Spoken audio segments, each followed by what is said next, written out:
அஸ்ஸலாமு அலைக்கும் வரஹ்மத்துல்லாஹி வபரகாத்துஹு. மக்களை நல்லா இருக்கிறீங்களா? கோபம் ஒரு பாவங்கிற தலைப்புல ஒரு இன்ஷா அல்லாஹ் ஸ்கிப் பண்ணாம பாருங்க. இது நம்ம எல்லாத்தையுமே உள்ள குணமா இருக்குது. அதை முடிஞ்ச வரைக்கும் நம்ம திருத்ததுக்குள்ள முயற்சியாக அதை பண்றோம். அல்லாஹ் தஆலா உயிருள்ள ஜீவராசிகள் அனைத்துக்குமே எல்லா குணங்களையுமே வச்சிருக்கலாம். அது மனிதன் உட்பட. அதாவது இறக்க குணம் இருக்குது, கோபம் இருக்குது, எதிர்ப்பு குணம் இருக்குது, மூர்க்கத்தனம் இருக்குது. எல்லாத்தையுமே அல்லாஹ் தஆலா எல்லாருக்குமே படைச்சிருக்கான். அதாவது அவங்கவுங்க பயன்படுத்துகிற சூழ்நிலை அமையும் போது அது அது வெளிப்படுத்துது. பொதுவாக இப்போ நமக்கு எப்படி கோபம் வருதோ அதே மாதிரி தான் மற்ற பிராணிகளுக்கும் உண்டு. எந்த அளவுக்குன்னு சொன்னால், தன்னுடைய உணவை அபகரிச்சுக்கிறோங்கிறத சிலது போயிடுறதுக்கு கோவப்பட்டு அது அதுகளுக்குள்ள சண்டையிட்டு இருக்குது. அதே மாதிரி மற்ற இது உயிரை காப்பாற்றிக்கிறதுக்காக வேண்டி கூட அது என்ன பண்ணுதுன்னு சொன்னா, அதுக்கு உடனே அதுக்கு மூர்க்கத்தனமா நடந்து இது பண்ணுது. அது ஒன்னொன்னு தன்னுடைய வாழ்வாதாரத்துக்காக வேண்டி செய்யறது தான் எல்லாமே இது. இப்ப நம்மளை பொறுத்தவரை என்னன்னு சொன்னா, நமக்கு அல்லாஹ் தஆலா எல்லா விதமான சகலமும் கொடுத்திருந்தா கூட சில நேரங்கள்ல கோபங்கள் மிகப்படுத்தி போகும்போது நிறைய பாதிப்புகளை நம்ம சந்திக்கிறோம். எந்த அளவுன்னு சொன்னா, மனுஷன் கோபம் இல்லாத மனுஷனே கிடையாது. கோபம் இருக்கணும், இருந்தாத்தான் ஓரளவுக்காவது நமக்கு அதுக்காக கோபமே இருக்குன்னு சொல்ல வரல. ஆனா கோபம் அதிகப்படியாக ஆகும்போது அதனால ஏற்பட்ட பின்விளைவுகள் ரொம்ப கடுமையா இருக்கு.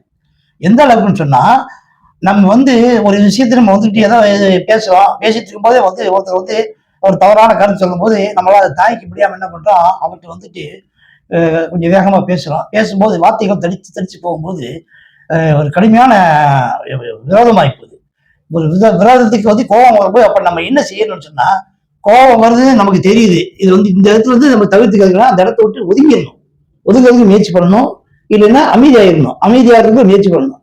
ரெண்டையும் பண்ணாம பதிலுக்கு பதில் பேசும்போது என்ன ஆகுதுன்னு சொன்னா, அது இருக்க தடிப்பாயிட்டே போகும்போது அது வெளிப்பாடு கடுமையான பாதிப்புகளை ஏற்படுத்தும். சில இடங்கள்லாம் உயிர் பலிகள்லாம் ஆயிருக்குது இந்த கோபத்தினால ஆயிருது. சில இடங்கள்ல குடும்பங்கள்ல பிரச்சனையாகி தலாக்கெல்லாம் போயிருக்குது. இன்னும் சில இதுகளை குடும்பத்தையே சிதைச்சிருது இந்த கோபம். அப்ப இதுக்கு ரசூல் ஸல்லல்லாஹு அலைஹி வஸல்லம் என்ன சொல்றாங்கன்னு சொன்னாக்கா, ஒரு சகாபி கேட்கிறாங்க, யார சொல்லலாம் அறிவுரை கூறுகள் என்றார். நபி ஸல்லல்லாஹு அலைஹி வஸல்லம் அவர்கள் கோபத்தை கைவிடு என்று அறிவுரை கூறினார்கள். அவர் அறிவுரை கூறுங்கள் என பலமுறை கேட்ட போதும் நபி ஸல்லல்லாஹு அலைஹி வஸல்லம் அவர்கள் கோபத்தை கைவிடு என்றே சொன்னார்கள். இது புகாரியில 6116 பதிவாயிருக்குது. அப்ப கோபத்தை அடிப்படைங்கிறதுக்கு நம்ம திருப்பி திருப்பி சொல்லியிருக்காங்க. அப்ப நம்ம எந்த அளவுல நம்ம இருக்கணும்னு சொன்னா, ஒவ்வொரு விஷயங்கள்லையுமே நம்ம நிதானத்தை கடைபிடிக்கணும். ஒரு நடைமுறைகளையும் நம்ம பார்க்கறோம், நம்மளையும் பார்க்கறோம். அதனால இந்த விஷயங்கள்ல ரொம்ப கட்டுப்பாடா இருக்க வேண்டியது.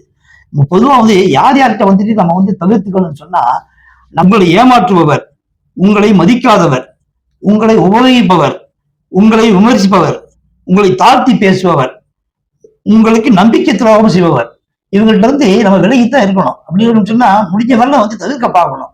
நம்ம அதை விட்டு போட்டு நம்ம அதுக்கு பதில் கொடுத்துட்டே இருந்தோம்னு வச்சுக்கோங்க. பதில் கொடுக்கும் போது என்ன ஆகும்னு சொன்னா, அவங்க அவங்களுடைய சாதிக்கத்தை பார்ப்பாங்க. அதனால நம்ம நம்ம ஒதுக்கிட்டோம்னா நமக்கு ஒன்றுமே வராது.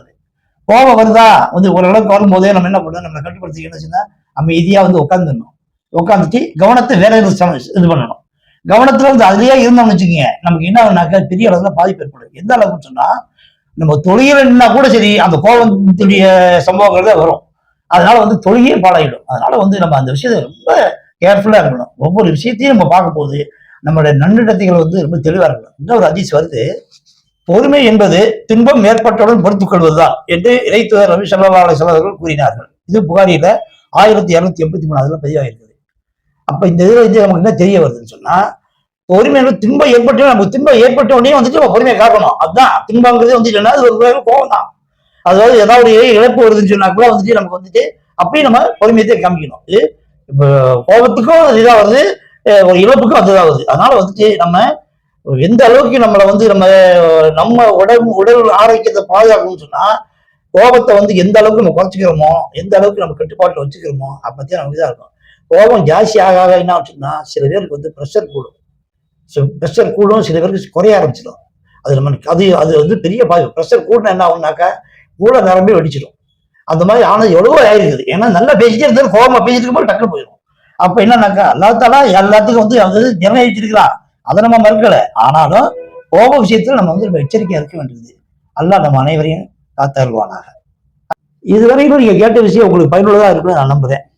அதனால நீங்க என்ன பண்ணுங்க, லைக் பண்ணுங்க, மக்களுக்கு ஷேர் பண்ணுங்க, சப்ஸ்கிரைப் பண்ணுங்க. அஸ்ஸலாமு அலைக்கும் வரஹ்மத்துல்லாஹி வபரகாத்துஹு.